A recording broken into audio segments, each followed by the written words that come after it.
So here we have the Nissan Qashqai N-Tech on a 65 plate. I'm going to start off by showing you around the outside of the car, and then we'll hop in and run through some controls on the inside. From the outside you can see it's a 5-door car with alloy wheels and tinted windows. Let's start off inside the boot, and then we can work our way around the rest of the car from there.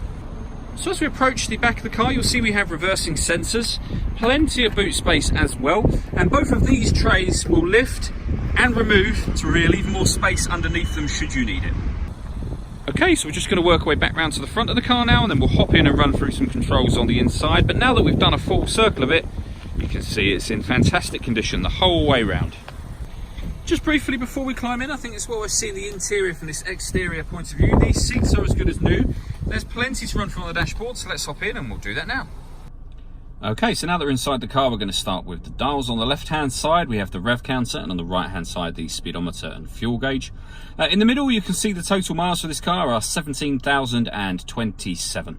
You can change the information that's displayed above that using buttons on the steering wheel for various different menus, as you can see, from your audio to various different settings, satellite navigation, and then back round to a digital readout for the speedometer. The buttons I was using to do that with are these ones on the left. We've also got stereo controls over here. On the right hand side, we have cruise control and speed limiter. Over in the center, we have the main touchscreen radio for the car. So we have got DAB, FM and AM available to us. If you want to listen to your own music, you can do. You can either do that via the CD player, the auxiliary and USB inputs, or you can stream music wirelessly via Bluetooth audio as well. So plenty of ways to listen to your music. We've also got satellite navigation in this car. There's a full video showing how that works on both our website and on our Facebook page, which are well worth checking out. And we have, on top of the parking sensors, which I've already showed you at the back of the car, we have a 360 parking camera. So on the left-hand side, we have a bird's eye view image of the car parked in the space that it's in at the moment. And on the right-hand side, a reversing camera image. You can see the rear bumper of the car there, and guidelines showing you what direction the car is headed in relation to the image that you see on the screen. And it goes a couple of steps beyond that. If you press the camera button, we get a front-facing camera and the bird's eye view, or a front-facing camera and the front passenger side wheel. So with all those cameras, it does make it very easy to park this car.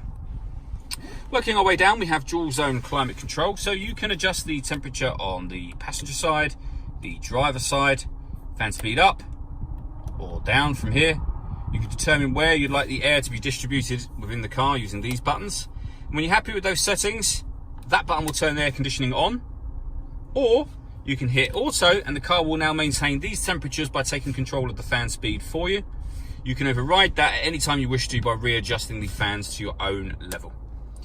We then have a 12-volt charging socket, the electronic handbrake, the key for the car, because this car has got a button just there to start and stop the engine. We have a 6-speed manual gearbox, and then inside the central armrest, the USB and auxiliary inputs I mentioned before, and a second 12-volt charging socket.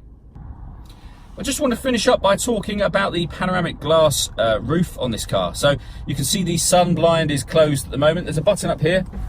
If we give that a push, that will then open all the way to the back of the rear seats. And as you can see, that lets in a huge amount of extra light.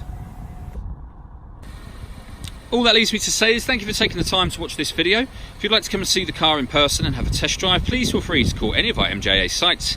We'd love to hear from you soon.